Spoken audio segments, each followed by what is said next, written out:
आप लोगों में से कुछ लोग इसे जानते होंगे और जो नहीं जानते मैं उन्हें बताना चाहूँगा। इसका नाम रवीना राव है और ये एक सोशल मीडिया इन्फ्लुएंसर है। रवीना के इंस्टाग्राम पर 36,000 से ज़्यादा फॉलोअर्स है और उसकी रील्स पर हज़ारों में व्यूज़ आते हैं। शुरुआत में रवीना को रील्स और वीडियोस बनाने में कोई दिलचस्पी नहीं थी, पर गुजरते समय के साथ उसे रील्स बनाना और सोशल मीडिया इन्फ्लुएंसर बनने का भूत सवार हो गया। आजकल हर किसी को सोशल मीडिया इन्फ्लुएंसर बनना है, लेकिन कभी कभी उन्हें इनकी भारी कीमत चुकानी पड़ती है। ऐसी बहुत सी अफवाह थी जो रवीना के बारे में सुनने मिलती, पर उसे इन सब चीज़ों से कोई फर्क नहीं पड़ता था।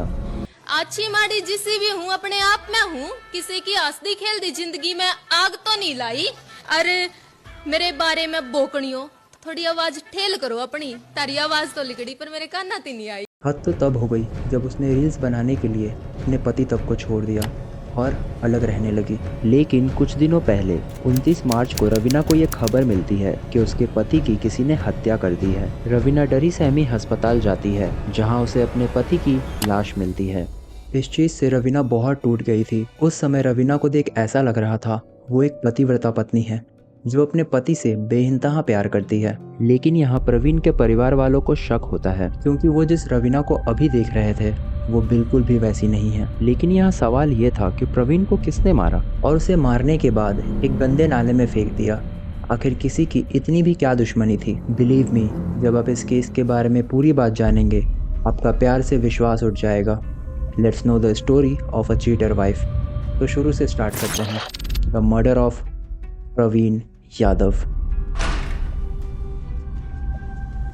इस केस के 3 अहम किरदार हैं, प्रवीण यादव, उसकी पत्नी रवीना राव और सुरेश राघव। ये तीसरा आदमी कौन है मैं आपको वीडियो के आगे बताता हूँ। रवीना और प्रवीण की शादी साल 2017 में हुई थी। शुरुआती दिनों में प्रवीण और रवीना का रिश्ता बहुत अच्छा था। उन्हें देख ऐसा लगता they are just made for each other. Raveena एक बहुत अच्छी बहू थी। वो पूरे घर का ध्यान रखती और सबको साथ लेकर चलती थी। प्रवीण एक बिजनेसमैन के पास ड्राइवर की नौकरी करता था और अक्सर अपने काम के सिलसिले से दूसरे शहर जाया करता। शुरुआत में रवीना को रील्स बनाने में ज़्यादा दिलचस्पी नहीं थी। वो खुद के टाइम पास के लिए रील्स बनाती थी क्योंकि प्रवीण काम की वजह से बाहर जाया करता और वो घर पर अकेले रहती थी। लेकिन धीरे धीरे रवीना को रील्स बनाने की आदत सी लग गई। वो घंटों घंटों फ़ोन पर लगी रहती और रील्स बनाती थी। लालच एक ऐसा चीज़ है जो कभी पूरा नहीं होता, चाहे वो किसी भी चीज़ का हो, और यहाँ भी वही हुआ। रवीना की रील्स पर हज़ारों में व्यूज़ आने लगे थे, जिसके बाद उसने अपना एक यूट्यूब चैनल शुरू किया और वहाँ वो अपने शॉर्ट वीडियोस को डालकर अच्छे खासे पैसे कमाने लगी। रवीना अब अपने आसपास थोड़ी फेमस हो गई थी। उसे यूट्यूब वीडियोस में एक्ट करने के लिए ऑफर्स भी आने लगे थे। वो इसे एज अ अपॉर्चुनिटी देख रही थी एंड ये चीज़ एज अ करियर सही भी है। अगर वो काम करने से आपका फ्यूचर बने तो आगे बढ़ो और काम करो। बट जब आपकी शादी हो जाती है तब आप पर बहुत जिम्मेदारियां होती हैं। आपको उन सभी चीज़ों को लेकर चलना होता है, उसे बीच में छोड़कर भागना नहीं होता। लेकिन यहाँ रवीना ने वही गलती की। वो पैसे और फेम के पीछे इतनी अंधी हो गई थी कि उसने अपनी जिम्मेदारियों को बीच में ही छोड़ दिया। रवीना जब तक घर में रील्स बनाती थी प्रवीण को कोई दिक्कत नहीं हुई, लेकिन वो जब से घर के बाहर जाकर वीडियोस बनाने लगी प्रवीण को प्रॉब्लम वहाँ से शुरू हुई। क्योंकि प्रवीण जिस सोसाइटी में रहता था वहाँ उसकी और उसके फैमिली की बहुत इज्जत थी। एंड कि हमारे सोसाइटी में अभी भी कुछ एक पार्ट है जो औरतों का बाहर जाकर काम करने को अच्छा नहीं मानता, और खासकर बात जब रील्स और वीडियोस की हो। बाहरी लोग प्रवीण को ताना मारते थे कि तुम्हारी बीवी दूसरे मर्दों के साथ घूम रही है, उनके साथ काम कर रही है। एंड एज अ हस्बैंड किसी को भी ये चीज़ सुनने में अच्छा नहीं लगेगा कि उसकी बीवी के बारे में कोई भी कुछ भी बोले। प्रवीण ने रवीना को समझाने की कोशिश की कि वो फैमिली के बारे में सोचे, उनकी इज्जत के बारे में सोचे। लेकिन रवीना को पैसे और फेम का भूत सवार हो गया था। वो किसी भी कीमत पर रील्स बनाना नहीं छोड़ने वाली थी। धीरे धीरे प्रवीण और रवीना के बीच दूरियां बढ़ रही थी और आए दिन उनके झगड़े होने लगे थे। तभी जनवरी 2024 उसकी मुलाकात सुरेश राघव से होती है। सुरेश पेशे से एक यूट्यूबर था और यूट्यूब पर धारावाहिक वीडियोस बनाता था। सुरेश जो भी वीडियोस बनाया करता था उसमें वो रवीना को कास्ट करता, और ऐसे ही 2-3 वीडियोस के बाद रवीना और सुरेश को एक दूसरे से प्यार हो जाता है। रवीना ये बिल्कुल भूल चुकी थी कि वो ऑलरेडी शादीशुदा है और उसका एक 7 साल का बेटा भी है। वो अक्सर सुरेश के साथ घूमा करती, वीडियोस बनाया करती। इनफैक्ट वो दोनों इतने करीब आ गए थे कि सुरेश अब उसके घर भी आने लगा था। पहले प्रवीण जहाँ बाहर के लोगों से अपनी बीवी के बारे में सुन रहा था, वही बात वो अपने घर वालों के मुंह से सुन रहा था। प्रवीण रवीना को समझाने की कोशिश करता है, पर रवीना जो समझने का नाम ही नहीं ले रही थी। शायद वो प्यार में अंधी हो गई थी या फिर लालच में। रवीना इन सब झगड़ों से तंग आ चुकी थी, इसलिए उसने प्रवीण का घर छोड़ दिया और अलग रहने लगी थी। रवीना को रोकने वाला अब कोई नहीं था। वो जब चाहे तब जहाँ जा सकती थी, किसी से भी मिल सकती थी। अब तो सुरेश का घर में आना आम बात हो चुका था। ऐसा नहीं था कि रवीना ने प्रवीण का घर हमेशा के लिए छोड़ दिया था। वो अक्सर अपने ससुराल जाया करती थी। ऐसे ही दिन बीत रहे थे और अब मार्च 2025 आ चुका था। प्रवीण रवीना को कंटिन्यू समझाने की कोशिश कर रहा था कि वो ये सब छोड़ दे, वो लोग पहले की तरह अच्छे से रहते हैं, लेकिन रवीना नहीं मानती और अब वो इन सब चीज़ों से परेशान हो चुकी थी। इसलिए उसने सुरेश के साथ मिलकर एक प्लान बनाया और प्लान ये था कि वो प्रवीण को अपने रास्ते से हटा देंगे हमेशा के लिए। 25 मार्च 2025 की रात करीब 9 बजे प्रवीण घर आता है, लेकिन वहाँ वो जो देखता है उसने कभी कल्पना भी नहीं किया था। वो अपनी पत्नी को किसी और मर्द के साथ बिस्तर में देखता है एंड ये कोई और नहीं बल्कि सुरेश था। प्रवीण का गुस्सा अब 7वें आसमान में था। वो रवीना पर बहुत गुस्सा करता है और चिल्लाने लगता है। सुरेश और रवीना दोनों ये सब देखकर बहुत डर जाते हैं, क्योंकि रवीना ने खुद को एक सेल्फ इंडिपेंडेंट औरत के रूप में पोर्ट्रेट किया था। अगर किसी को भी उनके बारे में ये पता चलता तो दोनों की बहुत बदनामी होती। प्रवीण इतना ज़्यादा गुस्सा हो गया था कि वो सुरेश को मारने लगता है। तभी रवीना एक चुन्नी लेकर आती है और उसी चुन्नी से प्रवीण का गला दबाकर उसे मार डालती है।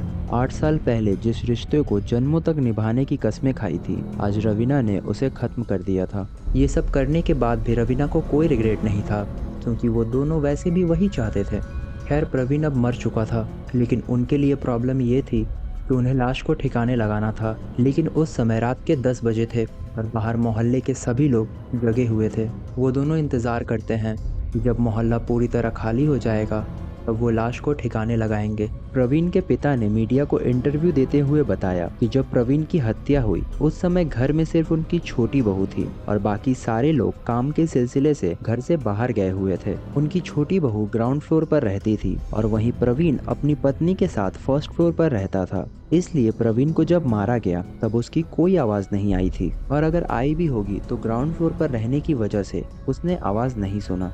रात के 12 बज गए थे और मोहल्ला पूरी तरह खाली हो गया था। सुरेश पीछे के गेट से घर के बाहर जाता है और बाइक लेकर आता है, जिसके बाद रवीना और सुरेश दोनों मिलकर प्रवीण की लाश को बाइक में रखते हैं और दोनों लाश को ठिकाने लगाने की जगह ढूंढने लगते हैं। दोनों घर से 6 किलोमीटर दूर विनोद रोड में जाते हैं और यहाँ पर इस गंदे नाले में प्रवीण की लाश को फेंक देते हैं। मैं तो सोच रहा हूँ कितने घटिया लोग हैं ये।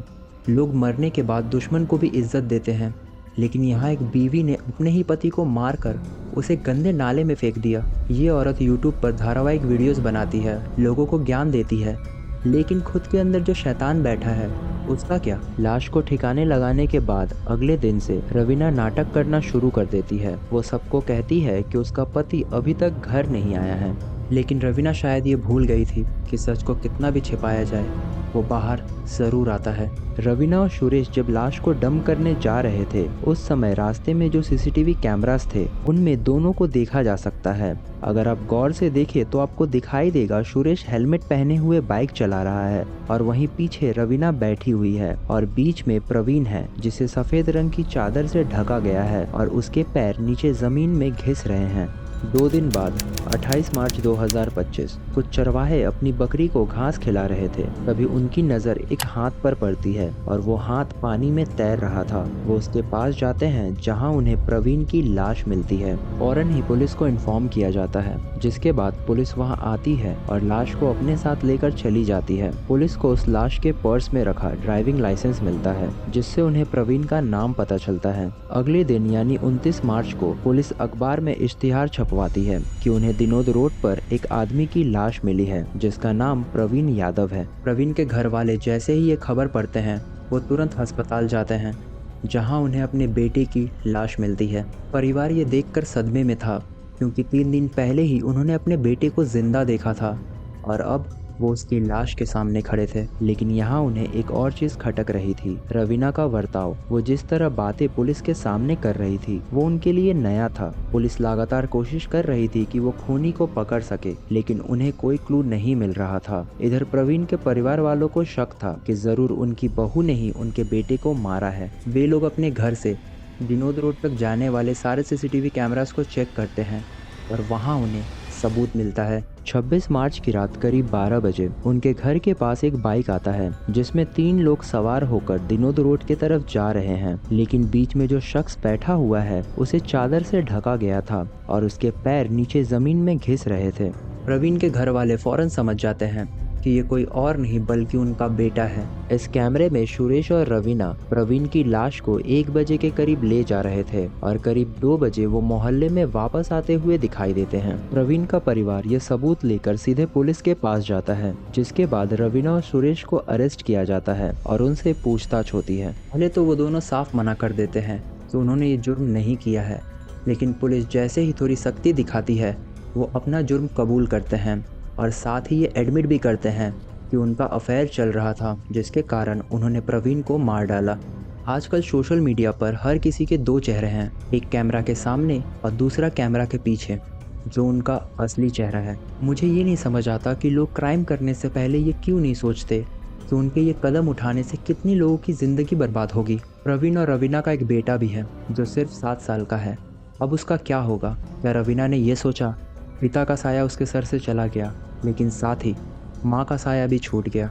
रवीना और सुरेश ने मिलकर यहाँ पर 4 जिंदगियाँ बर्बाद की हैं।